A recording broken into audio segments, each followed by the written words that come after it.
Miss Marple and the Choirboy's Midnight Death. Welcome to Cafe Tales. I'm Ailey, your host for tonight, and I'm so happy you're here. Tell me, where are you tuning in from, and how has your day treated you? I always enjoy hearing from you. Don't forget to subscribe so you never miss a new story. Now let's begin the mystery. Chapter 1. The Carol Rehearsal.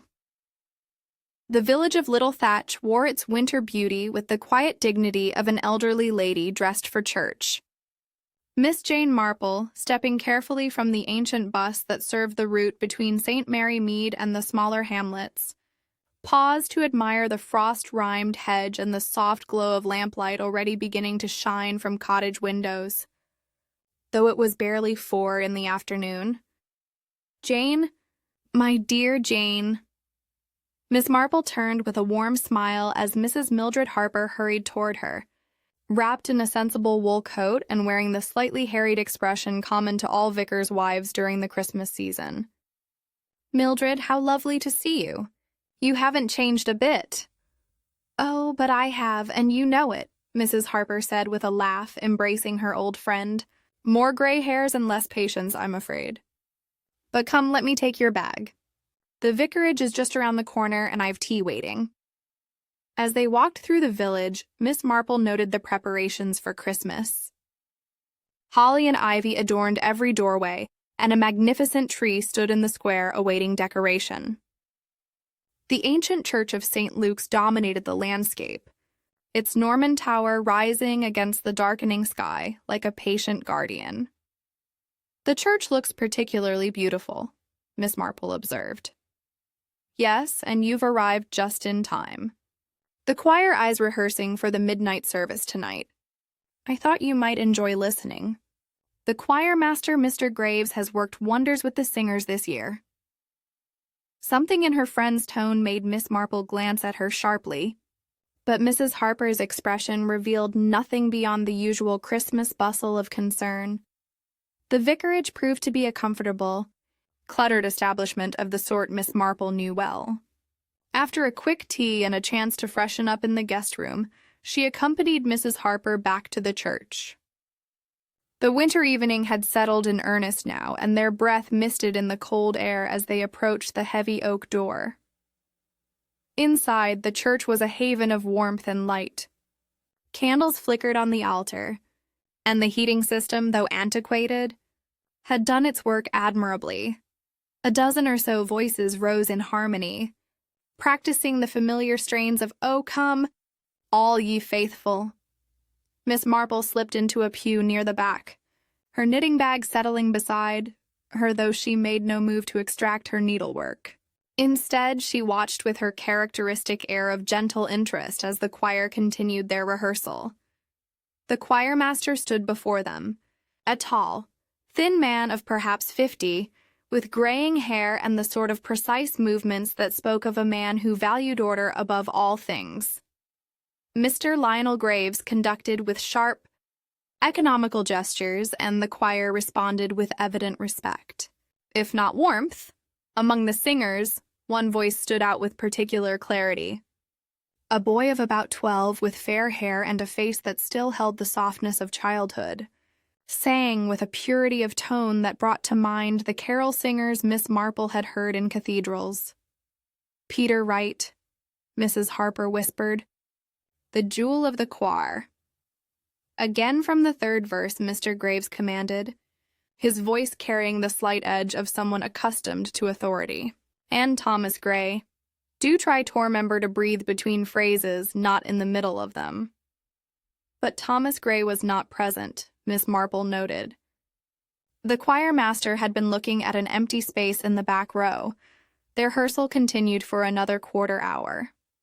Miss Marple's keen eyes took in the various members of the choir, several middle-aged women who sang with more enthusiasm than skill, 2 elderly gentlemen in the bass section, and the younger boys who fidgeted between pieces but sang with admirable discipline when required. The vicar himself appeared from the vestry, a middle-aged man with kind eyes and the stooped shoulders of someone who spent much time bent over books. Reverend Edmund Harper greeted his wife with a distracted kiss on the cheek and nodded politely to Miss Marple, though his attention seemed elsewhere. "That will do for tonight," Mr. Graves announced. "Remember, we gather at 11 tomorrow evening for the service. Do not be late." As the choir began to disperse, collecting coats and scarves, Miss Marple observed a brief exchange near the vestry door. Mr. Graves had drawn young Peter Waywright aside and appeared to be speaking to him in low, urgent tones. The boy's face showed confusion, then what might have been distress, though from this distance Miss Marple could not be certain. The choirmaster's hand went to his pocket, withdrew slightly, then pushed something back inside. It appeared to be a letter of some sort, and whatever it contained had caused a distinct tightening around Mr. Graves's mouth. "Peter is such a delightful boy," Mrs. Harper remarked, following Miss Marple's gaze. "The whole village dotes on him. His mother died 2 years ago, and his father works on the railway. The church has become rather his second home." The boy in question had now broken away from Mr. Graves and was collecting his coat. As he passed Miss Marple's pew, she smiled at him. "You have a beautiful voice, young man." Peter Waywright's face lit up with the uncomplicated pleasure of a child receiving genuine praise. "Thank you, ma'am. I do try my best." "I'm sure you do," Miss Marple said gently. Then, because something in the boy's eyes suggested a shadow behind his smile, she added, "It must be a great responsibility, singing so beautifully." The boy's expression shifted, became more guarded. "Yes, ma'am. Sometimes it is." He hurried away before she could say more. The church was emptying now, the choir members streaming out into the cold night air with cheerful goodbyes and reminders about the following evening. Miss Marple noticed that Reverend Harper stood by the vestry door, his face troubled, watching Mr. Graves collect the hymn books and stack them with meticulous care. "Lionel?" the vicar called out, his voice carrying a note of something that might have been appeal or warning. The choirmaster looked up sharply. "Yes, we should speak tomorrow, perhaps before the service, if you insist." Mr. Graves's tone was stiff, formal. He turned his attention back to the hymn books, but Miss Marple saw his hands tremble slightly as he aligned the spines. Mrs. Harper touched her husband's arm, and he started as though he'd forgotten she was there. "Come along, Edmund. You've not eaten properly all day." As they left the church, Miss Marple paused at the door, glancing back. The candle still burned on the altar, and the great bell tower rose into darkness above. In villages like this one, she reflected, beauty and darkness often dwell in close quarters.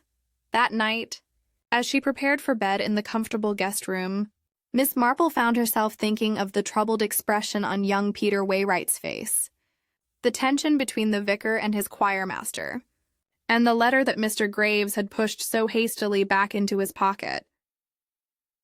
In St. Mary Mead, she had learned that human nature remained remarkably consistent.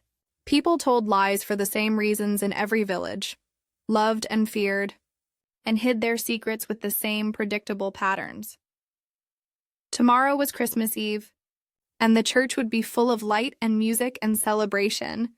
But tonight, Miss Marple found herself wondering what darkness might be gathering in the ancient tower of St. Luke's. Chapter 2. The boy in the belfry, Miss Marple, was an early riser by habit, and the vicarage was accustomed to the same discipline. She had dressed and ascended to the breakfast room by 7, expecting to find Mrs. Harper already bustling about with preparations for Christmas Eve. Instead, she found the house in a state of peculiar stillness. The front door stood ajar, letting in a draught of bitter December air. Through the window, Miss Marple could see figures moving in the churchyard, their dark forms silhouetted against the gray dawn light. Even from this distance, there was something in their movements that spoke of distress rather than industry. Mrs. Harper appeared in the doorway, her face pale and her eyes red-rimmed. "Jane," she said, and her voice trembled. "Oh, Jane, something terrible has happened." Miss Marple set down her teacup with steady hands, though her heart had already begun to beat more quickly. "Tell me, my dear." "It's young Peter Wright. The verger found him this morning when he came to open the church. He's dead, Jane. Dead at the foot of the belfry stairs." The walk to the church was accomplished in silence. Miss Marple's mind was already working through possibilities, sorting through the observations of the previous evening, like a careful housewife examining her linen cupboard for worn patches. The ancient tower of St. Luke's loomed before them, somehow more ominous in the cold morning light. A small cluster of villagers had gathered outside, speaking in hushed tones. The local doctor's motor car stood by the lich gate. Reverend Harper met them at the church door. His face was gray with shock and what might have been guilt. "Mildred," he said, reaching for his wife's hand. "Miss Marple, I'm afraid this is a dreadful business." "May I see?" Miss Marple asked gently. The vicar hesitated, then nodded. "Dr. Peaton is with him now. The constable has been sent for from the next village, but he won't arrive for another hour at least." Inside the church, the cheerful warmth of the previous evening had been replaced by a chill that seemed to emanate from more than just the winter air. The candles on the altar had burned out, and the morning light filtering through the stained glass windows cast strange, muted colors across the stone floor.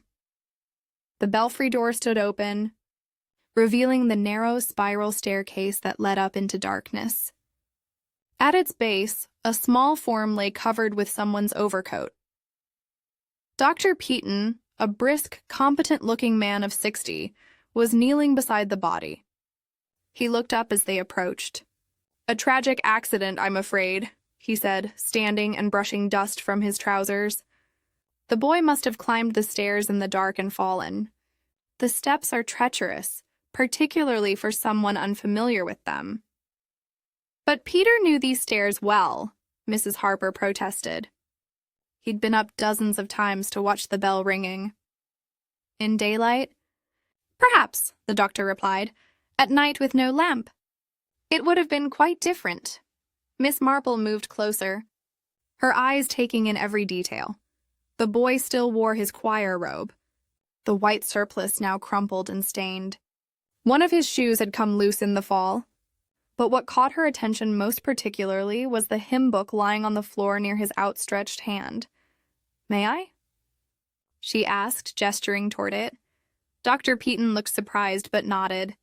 "I suppose there's no harm, though I can't think what significance a hymn book might have." Miss Marple picked it up carefully. The book lay open, its pages flat against the stone. She noted the hymn, "Abide with Me." "Was this in the rehearsal last evening?" she asked Mrs. Harper. "No, we are practicing only Christmas carols." "Abide with Me" is more commonly sung at funerals or evening services. "How curious," Miss Marple murmured.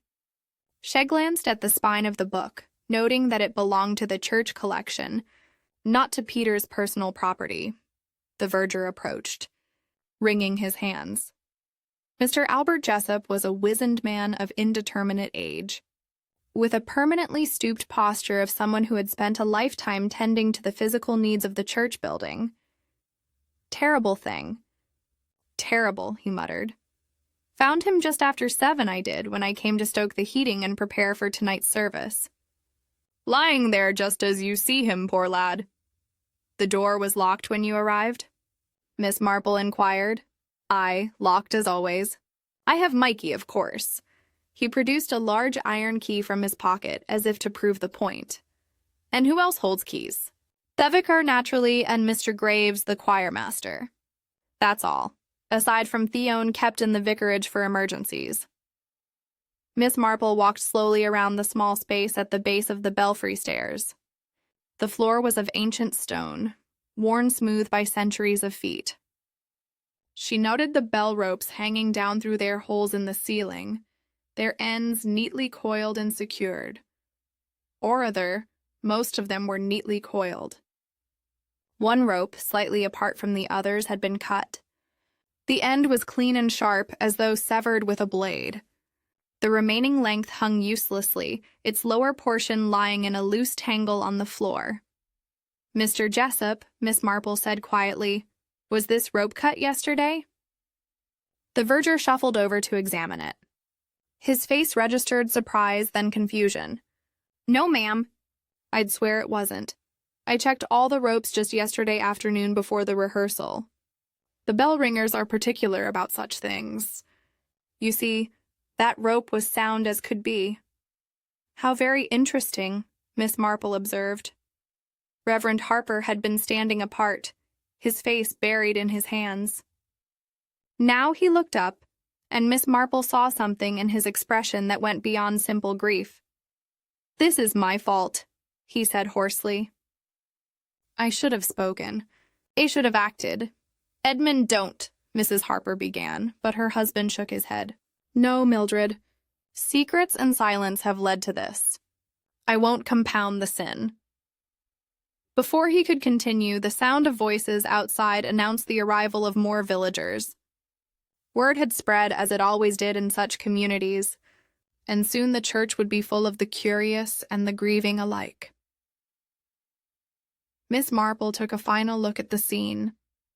The boy in his choir robe, the hymn book open to a hymn of farewell, the cut bell rope, and the locked church door. Each detail told a story, but the stories did not quite align in the way that Dr. Peaton's verdict of accident suggested. In St. Mary Mead, she had once known a young housemaid who had been found at the bottom of the stairs with a broken neck. Everyone had assumed a tragic fall until Miss Marple had noticed the bruising on her wrists, so slight as to be almost invisible. Sometimes what appeared to be an accident was nothing of the sort. As they emerged into the pale morning light, she heard the whispers beginning among the gathered villagers. "The tower's cursed. Always has been. No good ever came of climbing those stairs after dark. Poor mite. And on Christmas Eve, too." Miss Marple said nothing, but her mind was already at work cataloging observations, noting inconsistencies, and preparing to discover what the boy in the belfry had truly witnessed in his final moments. Chapter 3. A Hymn Interrupted. By mid-morning, the vicarage drawing room had become an informal gathering place for those most affected by the tragedy. Mrs. Harper, with the practical kindness that made her invaluable in parish life, had provided tea and sympathy in equal measure. Miss Marple sat in a corner chair with her knitting, appearing to focus on a particularly intricate pattern, while her ears and eyes missed nothing. The choir mothers had arrived in a flutter of shock and grief. Mrs. Dalton, a stout woman with the robust constitution of a farmer's wife, dabbed at her eyes with a handkerchief while managing to consume 3 biscuits. Mrs. Fletcher, thin and nervous, twisted her gloves in her lap. Young Mrs. Crane, whose son Timothy sang alto, appeared genuinely distraught. "I cannot believe it," Mrs. Dalton said for perhaps the 5th time. "Peter was such a careful boy, always watched where he put his feet. Not like some children who dash about without a thought." "He loved that church," Mrs. Fletcher added. "Treated it like a cathedral, he did. Would never have gone scrambling up those stairs in the dark for no reason." Miss Marple's needles paused for the briefest moment before resuming their rhythm. "Did he go up to the belfry often?" "Oh, yes," Mrs. Crane replied. "He was fascinated by the bells. Mr. Jessup had promised to teach him bell ringing when he was a bit older and stronger. Peter would sit on the stairs sometimes during practice, just listening to the sound." "How charming," Miss Marple said. "And was he at the church last evening after the rehearsal ended?" The 3 women exchanged glances. "That's the odd thing," Mrs. Dalton said slowly. "I saw him leave with the rest of us. My William and I walked home with him as far as the corner because his cottage is on our way. He went in his front door. I'd swear to it." "What time would that have been?" "Just gone 8. The rehearsal finished at 1/4 past, and we'd stopped Toadmire Mrs. Hobbs's Christmas decorations on the way." Miss Marple calculated silently. If Peter had gone home, something must have brought him back to the church later in the evening. He seemed troubled during rehearsal, Mrs. Fletcher ventured. Not his usual self at all. Kept glancing toward the vestry when he thought no one was watching. Did he indeed? Miss Marple's tone was mild, but her attention had sharpened. Now that you mention it, Mrs. Crane said, I remember thinking he looked worried about something. My Timothy said Peter had been quiet all week, as though something was weighing on his mind. Boys of that age often have their little concerns, Miss Marple observed. School examinations, perhaps, or some small misdemeanor troubling their conscience. Mrs. Dalton leaned forward, lowering her voice, though only the small group could hear. My William told me something just this morning. Said he ought not to gossip, but with poor Peter dead, it seems wrong to keep silent. Hesiod Peter had mentioned seeing something during rehearsal last week, something he wasn't supposed to see. What sort of something? Mrs. Harper asked gently. William couldn't say exactly.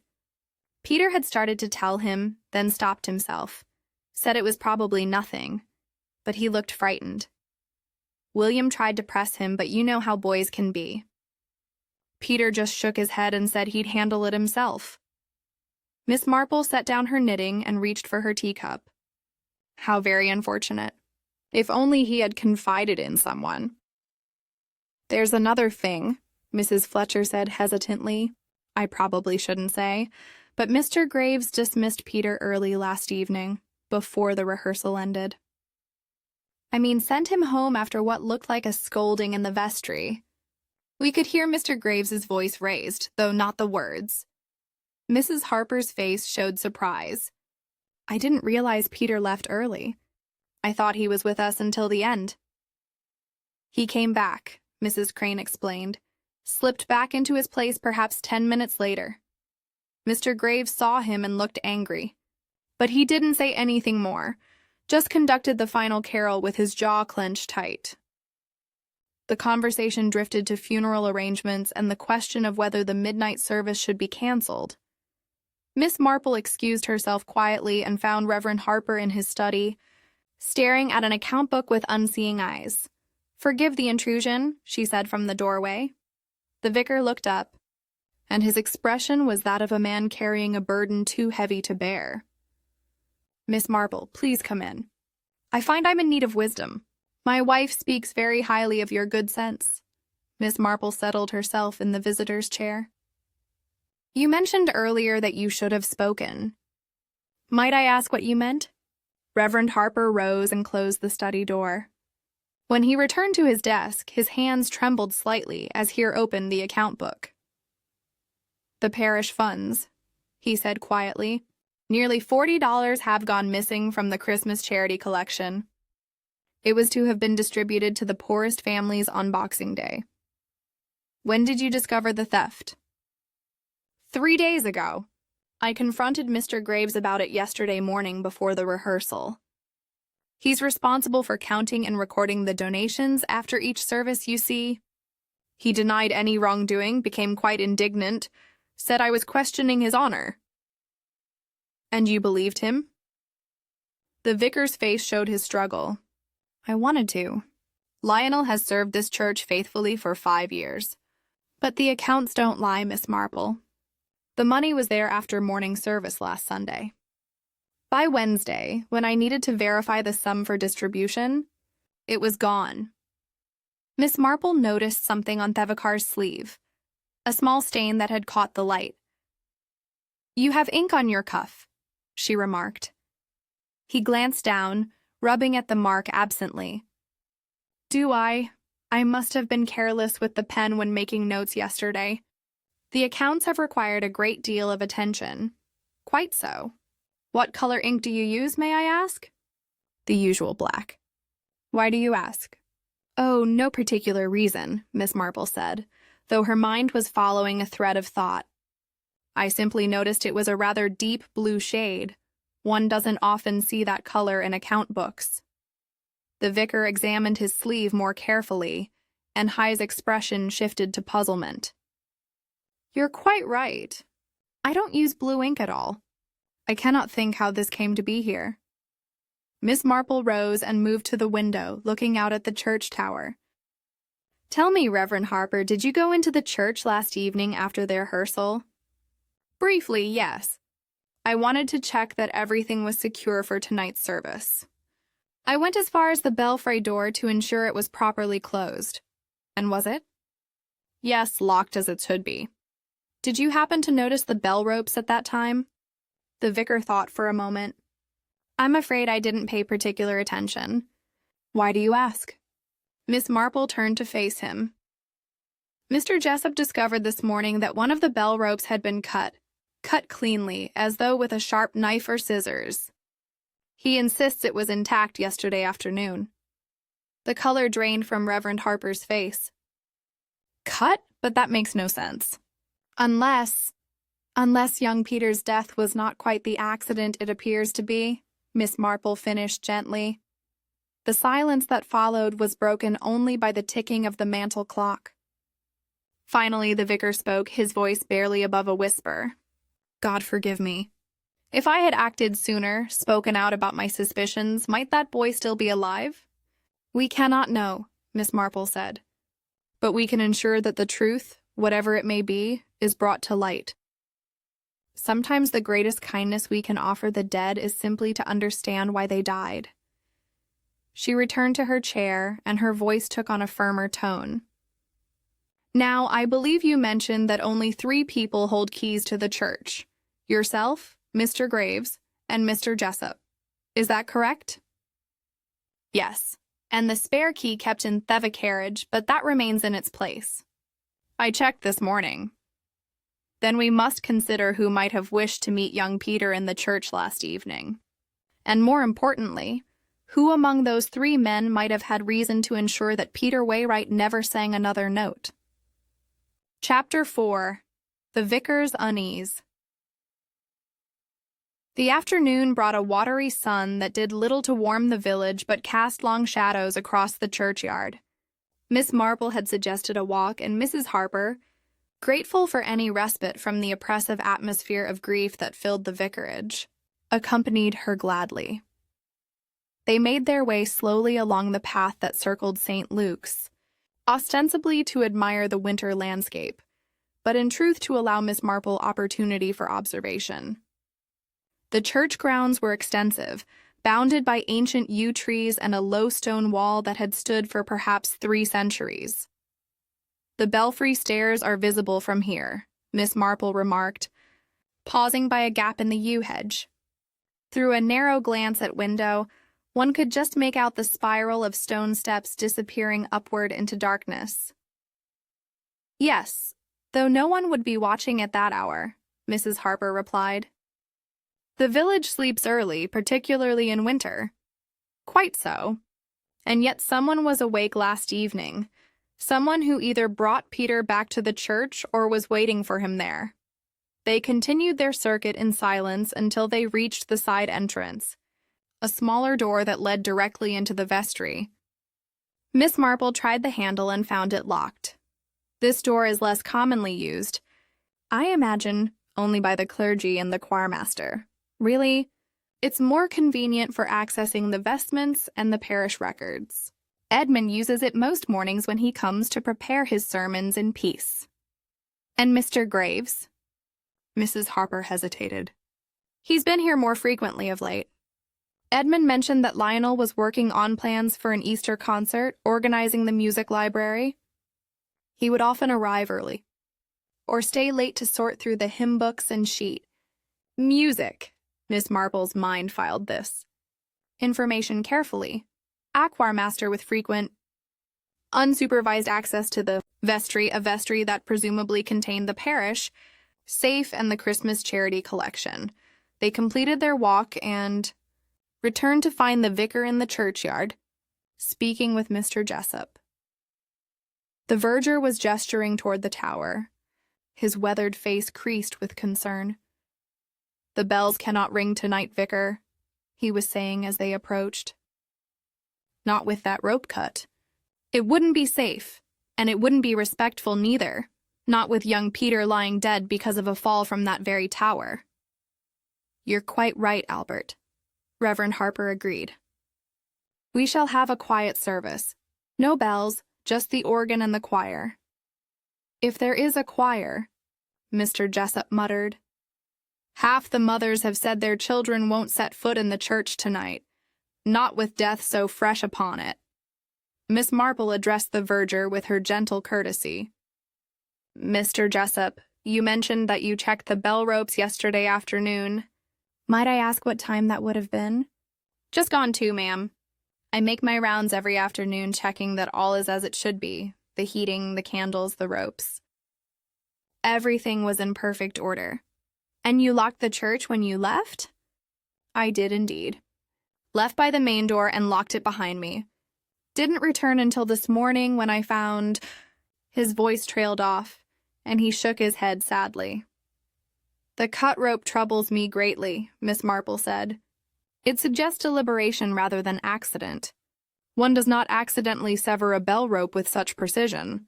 The verger nodded vigorously. That's what I said to the constable when he finally arrived from the next village.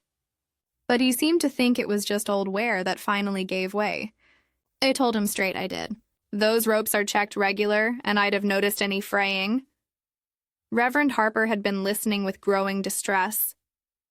Miss Marple, you believe Peter was deliberately harmed? I believe the evidence suggests something other than a simple accident, Miss Marple replied carefully. The hymn book troubles me, you see. Why would a boy climb dark stairs carrying a book open to a funeral hymn? Perhaps he was looking for something, Mrs. Harper suggested. A place to hide or something he'd left behind. Perhaps, Miss Marple agreed. Or perhaps someone wished to create a particular scene. A boy who loved the church overcome with melancholy, climbing the tower in the darkness. The hymn book adds a touch of poetry to tragedy, does it not? The vicar's face had gone pale. You think someone staged this? I think, Miss Marple said gently, that we must consider all possibilities. Now, if you'll forgive my curiosity, might I see the vestry? I have a particular interest in church architecture. It was a transparent excuse, but Reverend Harper was too distracted to question it. He led them through the side door, producing his key from a worn leather case. The vestry was a small, cluttered room that smelled of old paper, candle wax, and the faint mustiness of ancient vestments. Cupboards lined one wall, and a sturdy desk occupied the corner beneath a high window. The parish safe, an old-fashioned affair of black iron, stood beside the desk. Miss Marple's eyes traveled over everything with apparent casualness. She noted the careful organization of the hymn books on their shelf, arranged by category and number. She observed the desk, where papers lay in neat stacks, and the inkwell with its cork stopper pushed firmly home. What color ink does Mr. Graves prefer? She asked. The vicar looked surprised by the question. I couldn't say. Blue, I believe. He mentioned once that he found it easier on the eyes when copying music. Miss Marple moved close to the desk. Among the papers was a ledger similar to the account book she'd seen in the vicar's study. Beside it lay a small bottle of ink, its label proclaiming it to be royal blue. May I? She asked, gesturing toward the ledger. Reverend Harper nodded, though his expression suggested he was not entirely comfortable with the examination. The ledger contained records of donations carefully entered in a precise hand. Miss Marple noted that the entries ended abruptly on the previous Sunday with a sum of $40 and 7 shillings recorded. Beneath this entry, someone had drawn a single line, as though closing an account. She turned her attention to the safe. Is this where the charity collection was kept? Yes. The combination is known only to myself and Mr. Graves. We both felt it was secure enough. And you last checked the funds on Wednesday morning? Yes, that was when I discovered the shortage. I questioned Lionel immediately, but he seemed genuinely bewildered. He insisted the money had been there when he locked the safe on Tuesday evening after counting the weekly collection. Miss Marple examined the safe more closely. There were no signs of forced entry, no scratches on the lock mechanism. Whoever had taken the money had either known the combination or had access to someone who did.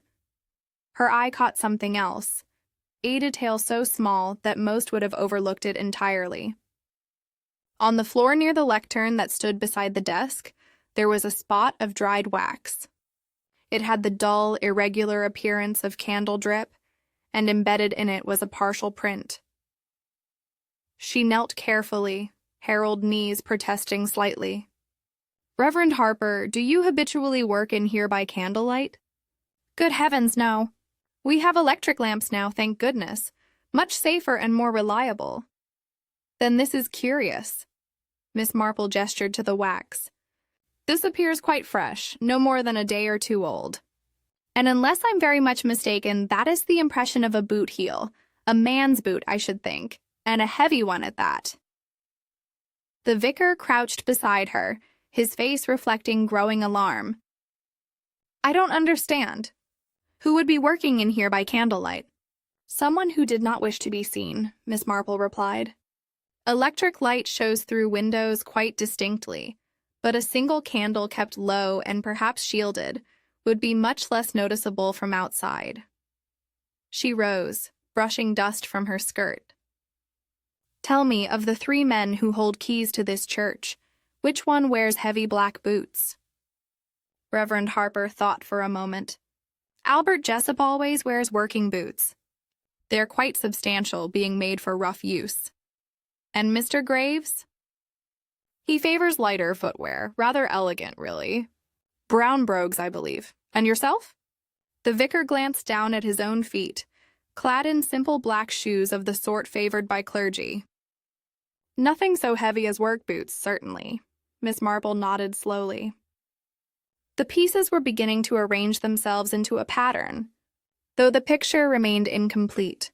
A missing sum of money, a boy who had seen something he shouldn't, a cut bell rope, and now evidence that someone had been in the vestry recently working by candlelight. In St. Mary Mead, she had once helped solve a case involving a church organist who had embezzled funds over many years. The method had been simple: false entries in the donation ledger combined with access to the collection before it was properly counted. The organist had been cottonly because a child had witnessed him at work late one evening and innocently mentioned it to her schoolteacher. Sometimes, Miss Marple reflected, the innocent were the most dangerous witnesses of all. Chapter 5. The Missing Cassock. The village constable arrived at the vicarage shortly after 4, having cycled from the neighboring parish with the labored determination of a man unaccustomed to winter roads. Constable Briggs was a stalwart individual in his mid-40s, more accustomed to dealing with poaching disputes and the occasional public drunkenness than with unexplained deaths. Miss Marple observed him from the drawing-room window as he propped his bicycle against the vicarage wall and removed his clips with methodical precision. She had seen his type before, honest, dutiful, and utterly convinced that most things in life had simple explanations. "The doctor has ruled it an accident," Constable Briggs announced after being shown into Reverend Harper's study. "Tragic, certainly, but these old churches are dangerous places for children to play about in after dark." "Peter was not playing," Mrs. Harper said quietly. "He was a responsible boy." The constable consulted his notebook with the air of one who had heard such protest before. "Nevertheless, ma'am, boys will be boys. Likely went up those stairs on a dare or out of curiosity. Lost his footing in the darkness. Dr. Peaton found evidence consistent with a fall from height." Miss Marple, who had been invited to remain during the interview at Mrs. Harper's request, spoke for the first time. "Constable Briggs, I wonder if you might have noticed the cut bell rope." "I did, ma'am." "Likely weakened over time and gave way when the boy grabbed for it during his fall. Mr. Jessup assures me the ropes were all sound when he inspected them yesterday. Afternoon, Constable Briggs smiled with the patience of authority, addressing civilian ignorance. With respect to Mr. Jessup, these things can deteriorate quite suddenly. A small fray becomes a complete break under stress. The cut was quite clean, Miss Marple persisted gently, rather as though made with a blade.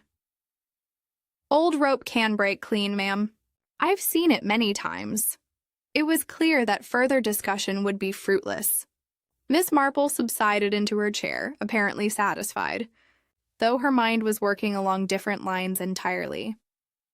After the constable had departed, promising to file his report with the coroner, Reverend Harper sank into his desk chair with an expression of defeat. He's determined to call it an accident.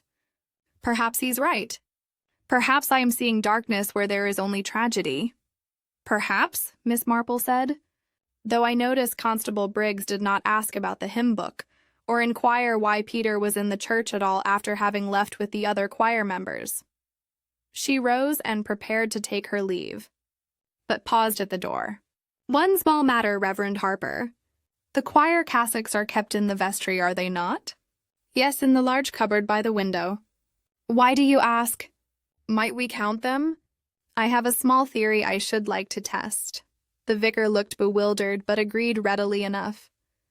They returned to the vestry where Miss Marple opened the cupboard to reveal a row of small black cassocks hanging from hooks, each with a white surplice folded neatly beside it.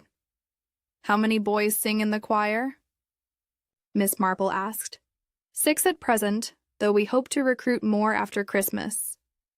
Miss Marple counted the cassocks carefully. There were only 5. One is missing, she observed. Might you know which boys? Reverend Harper examined the remaining garments, checking the names sewn into the collars. His face registered surprise. This is most odd. It's Thomas Gray's cassock that's gone. But Thomas was ill last evening and didn't attend rehearsal at all. His mother sent word yesterday morning. How very interesting, Miss Marple murmured. A boy who was not at rehearsal, yet his cassock has vanished. Tell me, how similar in size were Thomas and Peter? Nearly identical. They were both slight boys of about the same height. We had to mark their cassocks to tell them apart. Miss Marple nodded slowly as though confirming something she had already suspected. And in poor light from at a distance, one choir boy in cassock and surplice would look much like another. The implication hung in the air between them. Mrs. Harper, who had followed them to the vestry, grasped it first. You think someone was pretending to be Thomas, luring Peter back to the church? I think, Miss Marple said carefully, that Peter may have received a message or seen someone he believed to be his friend. A figure in choir robes glimpsed through the church window, perhaps? Or a note purporting to be from Thomas asking him to return for something forgotten. Children are trusting creatures, particularly of their own companions. Reverend Harper's face had grown pale. But who would do such a thing, and why? As to the why, I believe we have already discussed the missing charity funds, and Peter's unfortunate tendency to see things he ought not to have seen. As to the who? Miss Marple paused, choosing her words with care. We must consider who had access to this vestry, who knew the cassocks were here, and who might have understood that a boy in choir dress would be an effective disguise in dim light. But the church was locked, Mrs. Harper protested. Only 3 people have keys. Precisely, Miss Marple agreed. Which rather narrows our field of inquiry, does it not? She moved to the window and looked out at the gathering dusk. The Tower of St. Luke's rose dark against the gray sky, its ancient stones holding secrets that spanned centuries. But it was the secrets of the past 24 hours that concerned her now. I wonder, she said almost to herself, whether Thomas Gray is truly ill, or whether his absence was merely convenient. Might I suggest, Reverend Harper, that you pay a call on the Gray household? It would be a pastoral kindness to inquire after the boy's health. Yes, of course, the vicar agreed. though he seemed somewhat dazed by the direction the investigation had taken. Miss Marple turned back to face them, and her expression was grave. "I fear we are dealing with someone who planned this carefully, someone who understood the rhythms of church life, who knew which boy would be absent, and who had the cold-bloodedness to use a child's trust as a weapon. That is not the work of impulse, but of calculation." As they left the vestry, Miss Marple cast one final glance at the remaining cassocks hanging in their neat row. 5 black garments where there should have been 6. Sometimes, she reflected, it was the absent things that told the most important stories.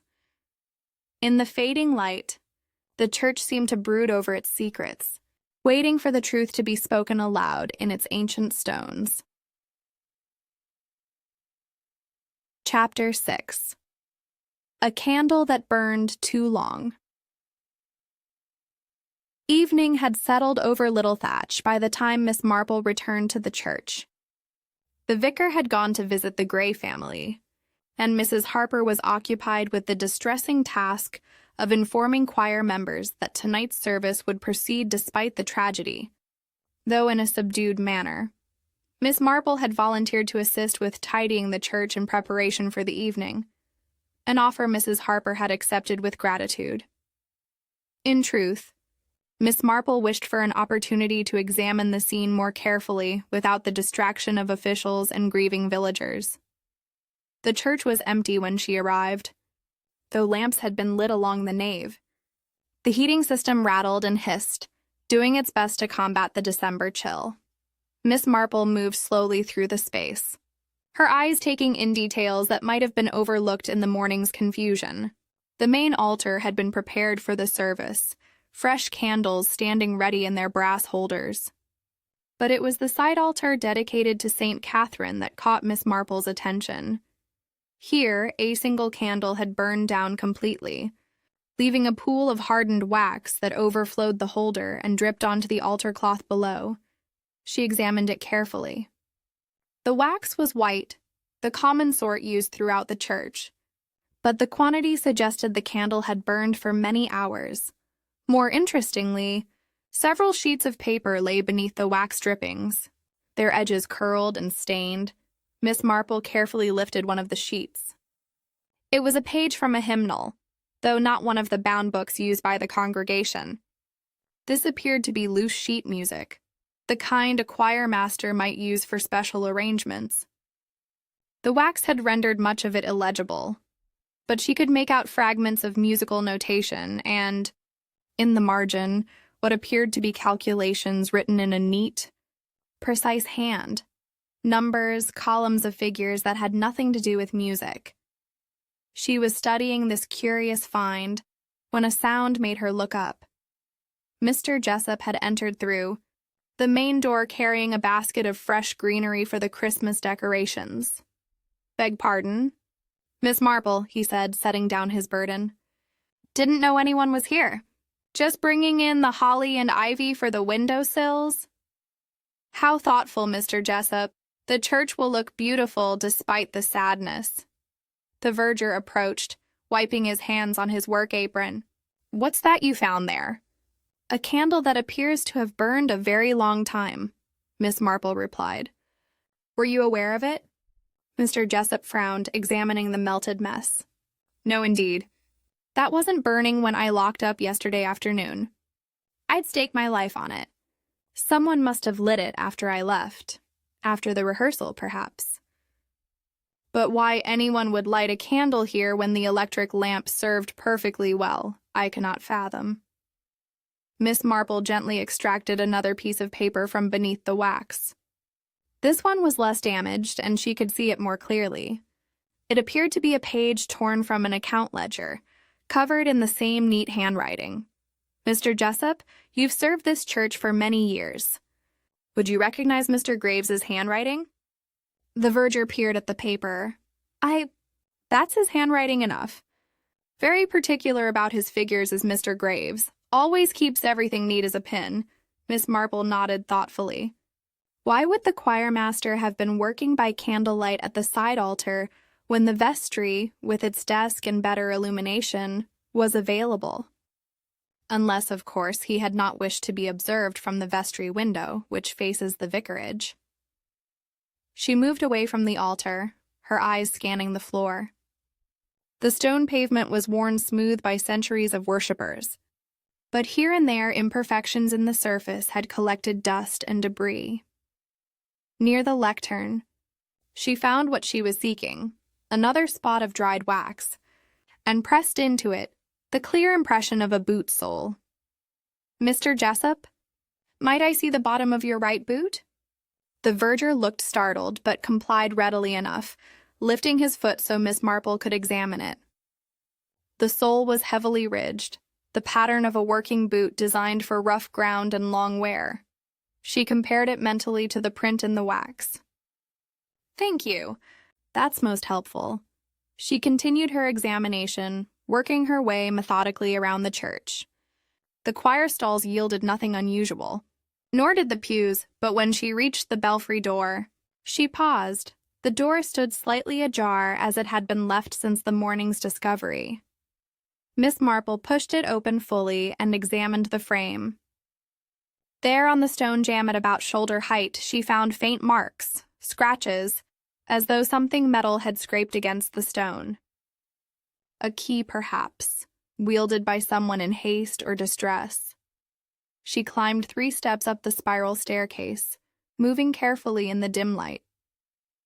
The stone was cold beneath her hand as she steadied herself against the wall. From this vantage point, she could see the spot where Peter had fallen, marked now only by a darker patch on the floor where the doctor had knelt. But it was what she could not see that troubled her most. There was no sign of a struggle on the stairs themselves, no scuff marks or displaced dust. If Peter had fallen accidentally, surely there would have been some indication of him losing his balance, reaching out to catch himself. "Find anything of interest, ma'am?" Mr. Jessup called from below. Miss Marple descended carefully. "Perhaps." "Tell me, the bell ropes hang down from the chamber above, do they not?" "That's right. The bells themselves are in the tower, and the ropes come down through holes in the ceiling of the ringing chamber. We have 6 bells, though the smallest hasn't been rung in years. And the rope that was cut? Which bell did it belong to?" Mr. Jessup scratched his head. "That would be the 4th bell, the one we call Martha. Right in the middle of the set she is." Miss Marple filed this information away, though its significance remained unclear. She thanked Mr. Jessup and made her way back toward the main altar, intending to leave by the front entrance. As she passed the side altar once more, something caught her eye. Beneath the altar itself, partially hidden by the embroidered frontal cloth, was a small wooden box. It had been pushed far back out of casual sight, and Miss Marple would not have noticed it had she not been looking at precisely the right angle. She knelt with some difficulty and retrieved the box. It was unlocked, and inside she found a curious collection.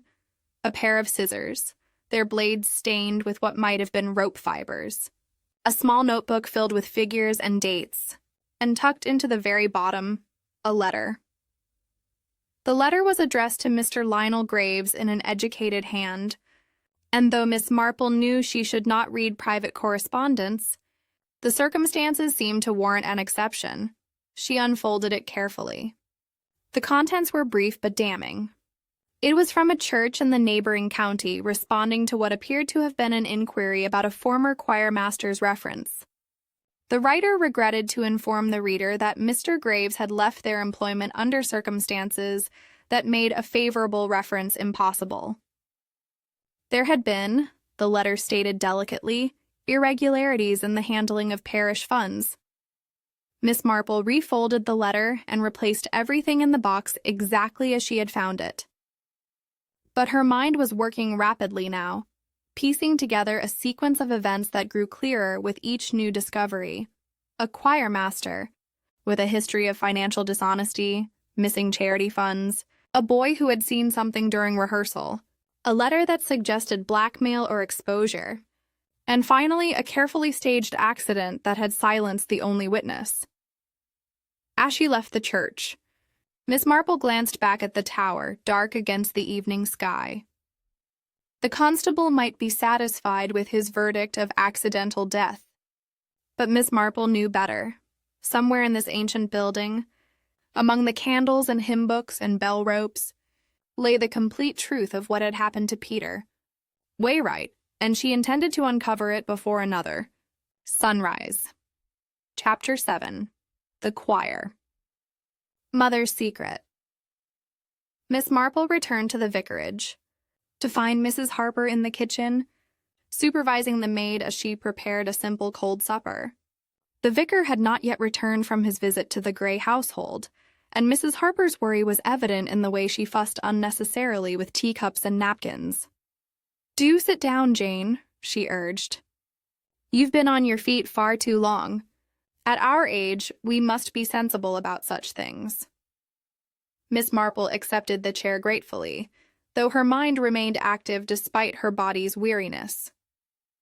"How is young Annie managing?" she asked, nodding toward the maid who was slicing bread with hands that trembled slightly. "Poorly, I'm afraid." She knew Peter well. Her younger brother was in the choir with him. Annie looked up at the mention of her name, her eyes red from weeping. She was a girl of perhaps 19 with the raw-boned look of country youth and an open, honest face currently crumpled with distress. "Begging your pardon, ma'am," she said to Miss Marple, "but they're saying it was an accident, that Peter just fell. But that doesn't seem right to me." "Not right at all. What makes you say that, Annie?" Miss Marple's voice was gentle and encouraging. The girl set down her knife and twisted her apron between her hands. "Peter was afraid of heights, ma'am. Had been ever since he was small. He'd go up the belfry stairs if Mr. Jessup was with him, but never alone, and never in the dark." "He told my brother that just last week." Mrs. Harper looked startled. "I didn't know that. He always seemed so confident." "He was good at hiding things, ma'am. Didn't want folks to think him a coward." Annie's voice dropped to a whisper. "There's something else, too. Something I saw that I probably shouldn't mention. But with Peter dead..." Miss Marple leaned forward slightly. "If you know something that might help us understand what happened, Annie, it would be wrong to remain silent." The girl glanced toward Mrs. Harper, who nodded encouragingly. "It was Tuesday night, ma'am. I'd been to visit my mother in the village, and I was walking back here quite late. Gone o'clock. I saw someone coming out of the church by the side door, the vestry door, that is." "Who was it?" Mrs. Harper asked. "Mrs. Graves, ma'am, the choirmaster's wife. She was dressed all in black, and she looked about her very careful before hurrying off down the lane. She didn't see me, as I was in the shadow of the wall, but I saw her plain as day." Miss Marple exchanged a meaningful glance with Mrs. Harper. "You're quite certain it was Mrs. Graves?" "Oh, yes, ma'am. I know her well enough. She sometimes helps with the church flowers. She looked most distressed, even from a distance, like she'd been crying or was about to." "Did you mention this to anyone?" Annie shook her head. "Didn't seem my place, ma'am. I thought perhaps she'd been speaking with Thevacar about something private, church business-like. But now with Peter dead and all..." She trailed off, her eyes filling with fresh tears. Mrs. Harper dismissed the girl kindly, suggesting she retire early to her room. After Annie had gone, the two older women sat in thoughtful silence. "I know Mrs. Graves slightly," Mrs. Harper said at length. "She's a quiet woman, rather overshadowed by her husband. They've been married 15 years and have no children. I've always thought she seemed rather lonely." "A woman who keeps her troubles to herself," Miss Marple observed. "I have known many such women. They bear their burdens in silence until the weight becomes unbearable." "Do you think she knows something about Peter's death?" "I think," Miss Marple said carefully, "that she may know a great deal about her husband's affairs, and I believe it might be wise to call upon her tomorrow morning, a pastoral visit perhaps, to offer condolences. The choirmaster's wife must be distressed by this tragedy. Mrs. Harper agreed readily, though her expression suggested she understood there was more to the proposed visit than simple courtesy. The vicar returned shortly after 9, his face grave. He accepted a cup of tea from his wife and sank into his chair with evident relief. "Thomas Gray is quite ill," he reported. "A severe cold that has kept him in bed for 3 days. His mother confirmed that he sent word Tuesday morning that he would miss rehearsal, and he hasn't left the house since Monday evening. So he could not have been in the church wearing his cassock," Miss Marple said. "Indeed not, which makes the missing cassock all the more troubling." The vicar rubbed his eyes wearily. "I feel as though I'm stumbling through fog, Miss Marple. Each new fact seems to contradict the last." "On the contrary," Miss Marple replied, "each new fact adds clarity, if we arrange them in the proper order. Consider what we know: the missing funds, Peter's discovery of something during rehearsal, his dismissal and return, the cut bell rope, the missing cassock, the candle that burned for hours, and now Mrs. Graves seen leaving the church late on Tuesday evening. These are not contradictions, but pieces of a single puzzle." "What puzzle?" Mrs. Harper asked. "The puzzle of a man who found himself trapped by his own dishonesty," Miss Marple said. "A man who had perhaps committed similar offenses before in another parish, and who could not afford to be exposed again. A man who saw in a trusting child not innocence but danger." The vicar's face had gone very pale. "You believe Lionel killed Peter deliberately?" "I believe we must consider that possibility very seriously indeed, and I believe Mrs. Graves may hold the final pieces we need to confirm." And the evening wore on with discussion of how best to approach the choirmaster's wife. It was finally decided that Miss Marple and Mrs. Harper would call upon her the following morning before the village fully awoke. A quiet, private conversation between women without the presence of authority figures who might frighten her into silence. Miss Marple retired to her room shortly before 11, but sleep eluded her. She sat by the window, looking out at the dark silhouette of St. Luke's Tower, and thought about the pattern of human behavior she had observed so many times before. In St. Mary Mead, there had been a shopkeeper who embezzled from his own till, always taking small amounts he thought would never be noticed. When a clerk had discovered the truth, the shopkeeper had arranged an accident involving a ladder and a shelf of heavy tins. The clerk had survived, fortunately, and the truth had emerged, but the principle remained the same. Those who committed small dishonesties often found themselves capable of great crimes when faced with exposure. Mr. Graves had a history of financial irregularity. He had access to parish funds. He worked alone in the vestry, sometimes by candlelight when he wished to avoid observation. He had dismissed Peter from rehearsal, argued with him privately, and then the boy had returned only to be sent home again, or had he been sent home? What if Peter had never truly left that second time? What if someone wearing a cassock had been seen departing, leading the choir mothers to assume it was Peter, when in fact the boy was already dead in the belfry? The thought chilled Miss Marple more thoroughly than the December air. If her theory was correct, then Mr. Graves had planned this carefully, using the cassock as a disguise to create a false timeline, and that meant he was not merely a desperate man who had acted in panic, but a calculating murderer who'd used his knowledge of church routines to cover his crime. Tomorrow she would speak with Mrs. Graves, and tomorrow she suspected the final truth would emerge from its hiding place among the hymn books and candles of St. Luke's. Chapter 8. The Confession in the Vestry. The Graves household stood at the edge of the village, a neat Georgian cottage with winter bare roses climbing its walls. Miss Marple and Mrs. Harper arrived shortly after 9 on Christmas Eve morning, early enough that the visit might seem natural, yet late enough to be respectable. Mrs. Graves answered the door herself, a slender woman in her early 40s with prematurely gray hair, and the sort of compressed quietness that spoke of years spent accommodating a stronger personality. Her eyes were shadowed with sleeplessness, and her hands twisted nervously at the edges of her cardigan. "Mrs. Harper," she said, her voice barely above a whisper. "I wasn't expecting callers." "Forgive us for intruding at such a difficult time," Mrs. Harper said warmly. "This is my dear friend, Miss Marple, who is visiting for Christmas. We wanted to offer our support. This tragedy has affected everyone so deeply." Mrs. Graves hesitated, then stepped back to admit them. The cottage interior was spotlessly clean and furnished with careful modesty. Everything spoke of a household where appearance mattered greatly, where surfaces were polished to hide whatever lay beneath. They were shown into a small sitting room where a fire burned low in the grate.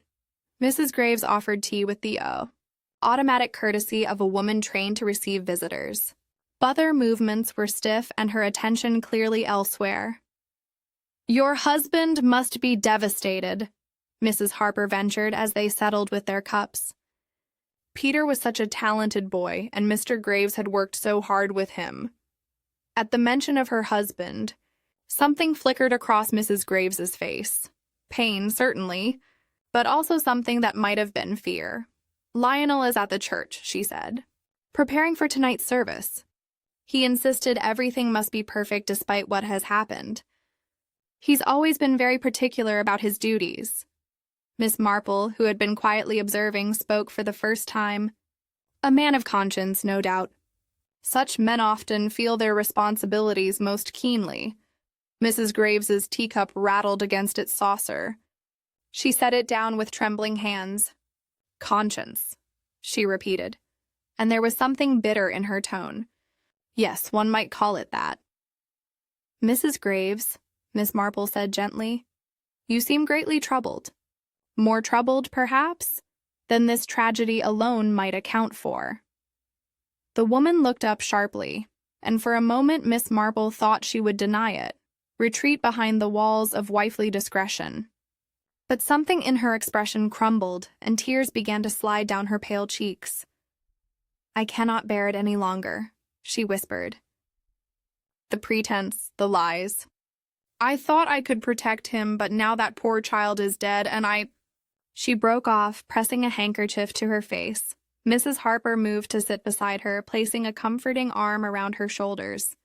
"Whatever burden you carry, my dear, it will be lighter for sharing it," she said softly. Mrs. Graves drew a shuddering breath. "You must understand. When we came to Little Thatch 5 years ago, we were desperate." Lionel had been dismissed from his previous position.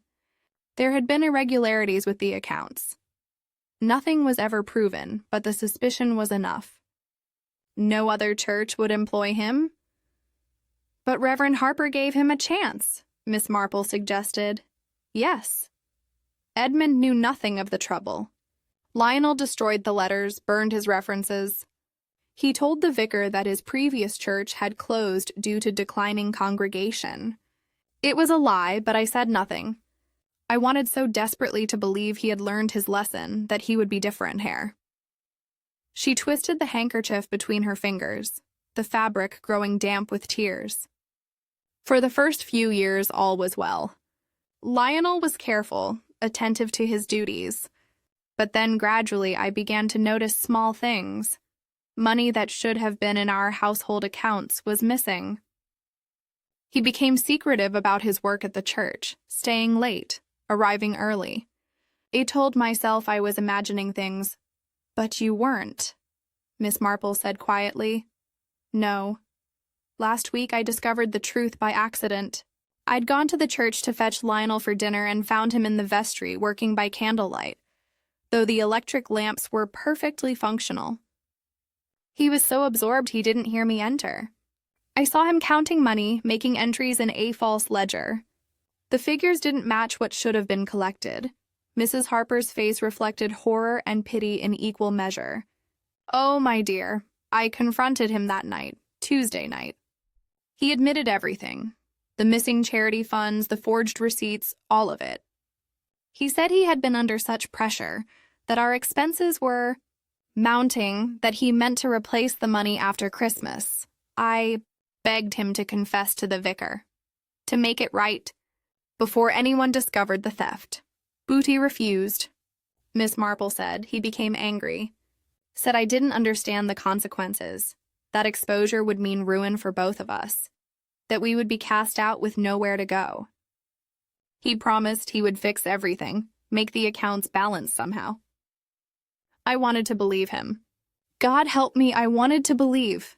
She looked up at Miss Marple with desperate eyes. But then Peter died, and I knew. I knew in my heart what had happened, though I tried to deny it. What did you know, Mrs. Graves? The words came in a rush now, as though a dam had broken. Peter had seen Lionel in the vestry the week before, counting the charity money. The boy had come to fetch a hymn book and surprised him. Lionel dismissed it at the time, said he was merely checking the collection before depositing it. But Peter was clever to cleaver. He must have realized something was wrong. Your husband told you this? Not in so many words, but on Tuesday, after our argument, he said something that chilled me. He said there was one complication, one person who might have noticed irregularities, a boy who asked too many questions. He said it would be dealt with. Mrs. Harper's hand flew to her mouth.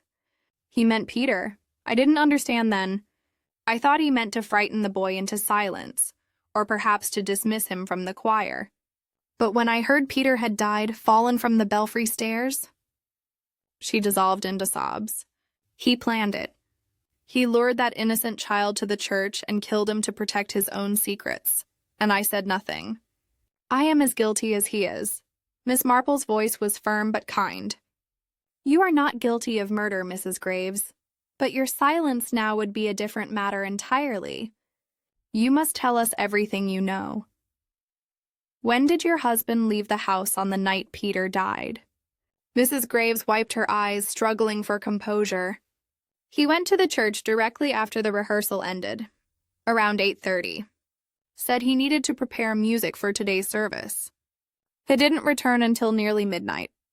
His clothes were disheveled, and there were marks on his hands, scratches as though from rope. When I asked, he said he had been moving boxes in the vestry. But you knew better. I knew. And when the news came this morning about Peter, I saw the truth in Lionel's face. Relief. Terrible, cold relief. That's when I understood what manner of man I had married. Miss Marple rose and moved to the window. Outside, the village was beginning to stir, preparing for Christmas Eve celebrations that would now be forever shadowed by tragedy. Mrs. Graves, you must come with us to the vicar. You must tell him everything you've told us. It is the only way to ensure justice for that poor boy. Mrs. Graves stood on shaking legs. Lionel will deny it all. He's clever with words, always has been. It will be my word against his. Not quite, Miss Marple said. I believe there is rather more evidence than you realize. Evidence your husband thought he had hidden or destroyed. Truth, Mrs. Graves, has a way of revealing itself, particularly when illuminated by courage. As they prepared to leave, Mrs. Graves paused at the door. Peter sang so beautifully, she whispered, like an angel, and Lionel silenced that voice forever. How does one live with such knowledge? Miss Marple touched her arm gently. On lives by ensuring the truth is spoken, so that justice may be done. Come, my dear, it is time. Chapter 9. The Voice in the Belfry. The vicarage study had become an impromptu court of inquiry. Reverend Harper sat behind his desk, his face drawn with the weight of what he was hearing. Mrs. Graves occupied the chair opposite, her handkerchief twisted beyond recognition in her trembling hands. Miss Marple and Mrs. Harper stood near the window, witnesses to a confession that grew more damning with each whispered word. I want you to understand, the vicar said gently when Mrs. Graves had finished her account, that what you've told us is of the gravest nature. Your husband must answer these accusations directly. He will deny everything, Mrs. Graves repeated. He's already constructed his defense. I'm certain of it. Lionel is nothing if not thorough. Miss Marple spoke for the first time since they had arrived. Perhaps not quite as thorough as he believes. I wonder, Reverend Harper, if you might send for Mr. Graves now. Tell him you need to discuss the order of service for tonight. Something routine that would not alarm him. Thevakar looked uncertain, but agreed. He dispatched Mrs. Harper to fetch the choirmaster from the church, and they waited in tense silence until footsteps sounded in the hall. Mr. Lionel Graves entered with his characteristic brisk efficiency, carrying a folder of sheet music. He stopped short when he saw the assembled group, and Miss Marple observed the swift calculation that crossed his features before being replaced by polite inquiry. Reverend Harper, I wasn't aware we were to have a meeting.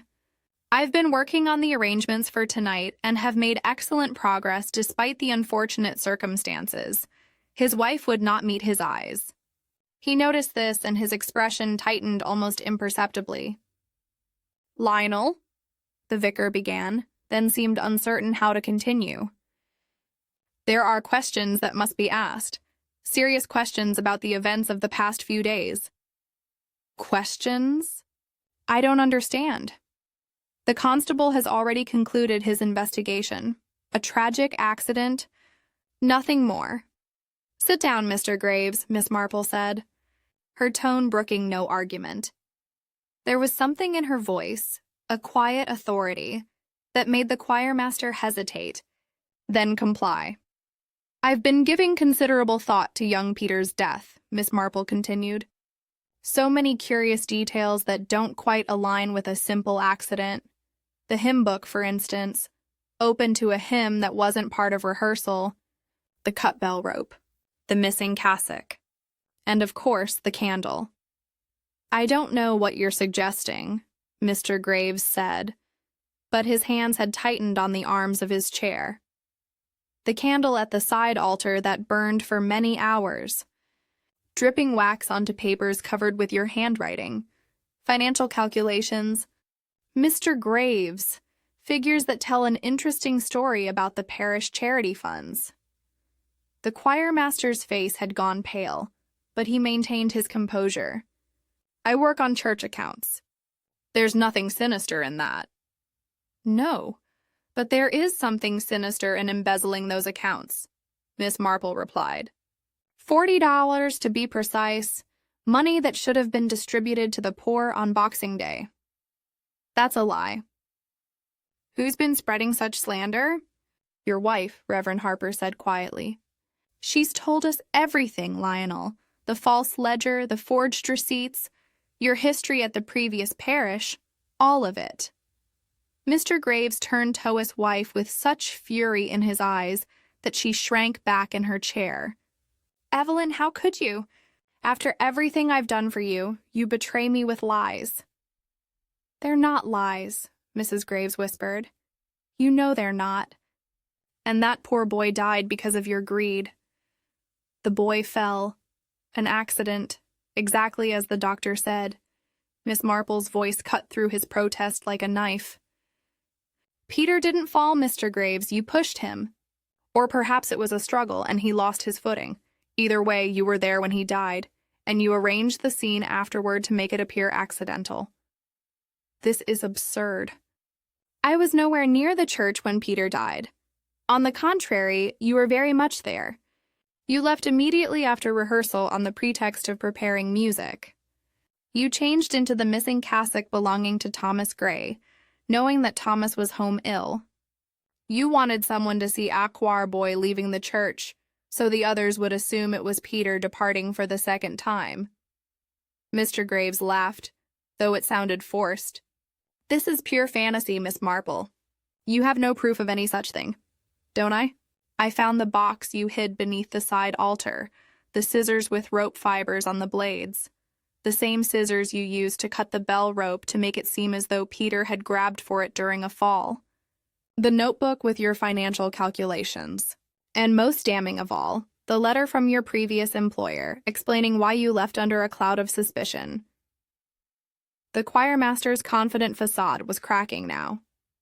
That box could have been placed there by anyone, Could it? Then perhaps you can explain the boot print in the dried wax near the lectern. Mr. Jessup wears heavy work boots, but his soles have a distinct ridged pattern. The print in the wax was smooth-soled, like the brown brogues you favor. I noticed them particularly during rehearsal the other evening. Circumstantial. All of it, perhaps. But taken together with your wife's testimony, the missing funds, and Peter's discovery of your theft, the picture becomes quite clear. Miss Marple's voice softened slightly. You caught Peter near the vestry safe on Tuesday evening, didn't you? He had come back for something and surprised you counting the money. You tried to dismiss it, but the boy was too intelligent. Heck knew something was wrong. Mr. Graves said nothing, but his breathing had grown rapid. When Peter threatened to tell the vicar, you realized you had no choice. Exposure would mean ruin, disgrace, perhaps even prosecution. So you made a plan. You would lure him back to the church after rehearsal using some pretext. Perhaps you sent him a note, or perhaps you simply called to him from the vestry, knowing he would come when summoned by his choirmaster. You're inventing stories. Am I? Then why did you dismiss Peter during rehearsal only to have him return minutes later? You were arguing with him, trying to ensure his silence, but Peter was too honest to be bought or frightened. So you told him to come back after the others had left, promising to explain everything, to make things right. Reverend Harper's voice was thick with emotion. Lionel, for the love of God, tell us this isn't true. The choirmaster's hands were shaking now. He stared at them as though they belonged to someone else. When he spoke, his voice was hollow. He wouldn't listen. I tried to reason with him, to make him understand that reporting me would accomplish nothing except destruction. I offered him money, promised to replace what I'd taken, but he kept saying it was wrong. That lies always made things worse. Such moral certainty from a child. Mrs. Graves made a small sound of anguish. I didn't mean to kill him, Mr. Graves continued, the words tumbling out now. I only wanted to frighten him, to show him how dangerous the belfry was, how easily accidents could happen. We were on the stairs arguing, and he tried to push past me. I grabbed for him, and we struggled. Then suddenly he was falling, and I couldn't stop it. The confession hung in the air like a physical presence. Miss Marple remained still, her face showing both sadness and satisfaction. But you didn't summon help, she said. You let him die alone at the foot of those stairs, and then you staged the scene. Cut the rope, placed the hymn book. You even wore the cassock to create a false timeline, making it seem Peter had left and returned. What else could Ito? Mr. Graves looked up, his eyes desperate. My life was already ruined. I couldn't bring him back. So instead, you let everyone believe it was an accident, Reverend Harper said, his voice breaking. You let us comfort his father with lies about God's will and tragic misfortune. Mr. Graves buried his face in his hands. The boy sang too beautifully, as if he knew, as if heaven itself sang through him. How could I have such music in my life and still do what I did? Perhaps, Miss Marple said quietly, because beauty and evil can coexist in the same heart. That is the tragedy of human nature, Mr. Graves, not the fall, but the choice to cover it with lies. Chapter 10. Justice Before the Dawn. The Christmas Eve service at St. Luke's began at 11 as darkness lay thick over Little Thatch, and the first delicate snowflakes began to drift down from a laden sky. The church was filled despite the tragedy, or perhaps because of it. The villagers had come to mourn, to pray, and to bear witness to the community's resilience in the face of sorrow. Mr. Lionel Graves was not among them. He had been taken away by the constable from the neighboring parish shortly after his confession, his wife following in a separate motor car to make her own formal statement. The scene in the vicarage study had concluded with a dignity that spoke well of Reverend Harper's compassion, even toward a man who had betrayed his trust so thoroughly. Miss Marple sat in her customary place at the back of the church, her knitting bag resting beside her, though her hands remained still in her lap. Mrs. Harper sat next to her, finding comfort in her friend's steady presence. The service was led by Reverend Harper, his voice stronger than Miss Marple had expected.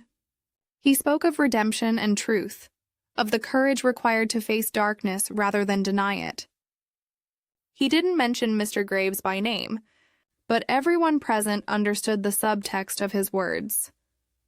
The choir, diminished by Peter's absence and the withdrawal of several frightened children, sang with a poignancy that brought tears to many eyes. A young curate from the next village had agreed to direct them temporarily, and though his skill was modest compared to Mr. Graves's expertise, there was a sincerity in the music that had perhaps been missing before. When the congregation rose for the final hymn, Miss Marple stood with them. The familiar words of the carol filled the ancient space, voices rising toward the vaulted ceiling, where shadows danced in the candlelight. She thought of Peter Wright, whose pure soprano would never again join this chorus, and felt the particular sadness that comes from waste of innocent life. After the service concluded, the villagers filed out into the softly falling snow. Many stopped to speak with the vicar, offering condolences and support.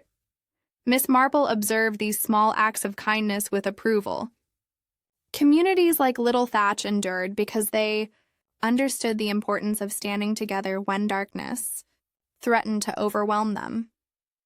She waited until the church had emptied before making her way to where Reverend Harper stood in the doorway, watching the last parishioners disappear into the night. "A difficult evening," she said gently. "Yes, and yet somehow necessary. We cannot heal if we pretend the wound doesn't exist." He turned to face her, and his expression held both gratitude and profound weariness. "Miss Marple, I owe you a debt I can never properly repay. Without your insight, your persistence in seeking truth, a murderer would have gone free while we all mourned an accident that never was. I did only what conscience demanded," Miss Marple replied. "Though I confess there were moments when I doubted my own conclusions. The human capacity for deception is remarkably sophisticated, particularly when self-preservation is at stake." "How did you know? What made you certain it was murder rather than misfortune?" Miss Marple considered the question thoughtfully. "Many small things, really. The hymn book troubled me from the beginning. Why would a boy carry such a thing up dark stairs? And the cut rope seemed far too convenient, too perfectly placed to support a theory of accidental fall. But it was the missing cassock that truly confirmed my suspicions, because it suggested premeditation." "Exactly. Someone had planned to create confusion about who left the church and when. That level of calculation spoke to murder, not accident. And once I understood that, the other pieces fell into place. The candle burning at the side altar, allowing Mr. Graves to work unseen from the vicarage windows. The boot print in the wax proving someone had been there who shouldn't have been. The hidden box with its damning contents." Reverend Harper shook his head wonderingly. "You see so much that others miss. I see only what is there to be seen. The difficulty lies not in observation, but in interpretation. We humans are remarkably good at seeing what we wish to see, believing what we prefer to believe. I have learned over the years to question my own assumptions as rigorously as I question those of others." They stood in companionable silence, watching snow accumulate on the ancient gravestones. Finally, the vicar spoke again. "Mrs. Graves will need support in the difficult months ahead. She's a good woman who made the terrible mistake of prioritizing loyalty over truth. I hope the village will show her compassion." "I believe they will," Miss Marple said, though she must live with the knowledge that her earlier silence might have prevented Peter's death.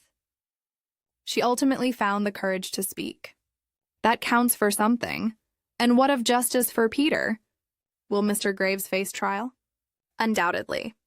His confession combined with the physical evidence and his wife's testimony makes conviction almost certain. Whether the charge will be murder or manslaughter will depend upon the court's interpretation of events. Heck claims there was a struggle, that the death was accidental, but the staging afterward, the deliberate deception speaks to consciousness of guilt. I find I cannot muster much sympathy for him, the vicar admitted. Is that unchristian of me? It's human, Miss Marple replied. Sympathy is earned through suffering that teaches compassion, not through suffering that generates only self-pity. Mr. Graves felt sorry for himself, certainly, but felt no remorse for Peter until his exposure was inevitable. That is not the same thing at all. Mrs. Harper appeared from the vestry wrapped in her winter coat. The church is secured for the night. Shall we return home? I think we could all benefit from warm cocoa and a good fire. As they prepared to leave, Miss Marple paused at the belfry door. She thought of Peter climbing those narrow stairs in trust, believing his choirmaster meant to explain or apologize. The betrayal of that trust seemed almost worse than the violence that followed. What are you thinking, Jane? Mrs. Harper asked softly. I'm thinking that evil often wears familiar faces, that we teach children to trust authority figures, and sometimes that trust is rewarded with treachery. Peter's great misfortune was not his curiosity or his moral conviction, but simply that he encountered a man who valued money more than human life. They walked back to the vicarage through the silent village. Snow continued to fall, covering the streets and rooftops with its pure white blanket. By morning, Little Thatch would look innocent and peaceful, as though nothing terrible had ever happened within its boundaries. But Miss Marple knew better. She had seen too much of human nature to believe in the illusion of untouched innocence. Every village, every community harbored its secrets and struggles. The difference lay only in whether those secrets fed in darkness or were brought into light. The vicarage was warm and welcoming after the cold night air. They gathered in the sitting room where Mrs. Harper prepared cocoa with the careful attention of someone seeking normalcy through ritual. Reverend Harper stoked the fire until it blazed cheerfully, driving back the chill. What will you remember most about this Christmas, Jane? Mrs. Harper asked as they settled into their chairs. Miss Marple considered the question while the firelight played across her thoughtful face. I shall remember a boy whose voice was silenced but whose truth still sang. I shall remember that justice, though sometimes delayed, need not be denied. And I shall remember that even in our darkest moments, there are always those willing to stand for what is right, regardless of personal cost. She thought of Mrs. Graves choosing truth over loyalty, of Annie the maid sharing what she had witnessed despite her uncertainty, of Reverend Harper pursuing questions, even when answers threatened his peace, of all the small acts of courage that together had illuminated the darkness. Outside, the snow continued its silent descent, covering the footprints of guilt that led from the church. But as Miss Marple had learned long ago, snow melted, and earth remembered. Truth had a permanence that deception could never match. One voice had been silenced forever in the belfry of St. Luke's, but the echo of that voice, demanding honesty and justice, would resonate through Little Thatch for years to come. And that, Miss Marple reflected, was perhaps Peter Wayright's greatest gift to the village that had loved him. Justice had come before the dawn, as it so often did, and with it, the possibility of healing.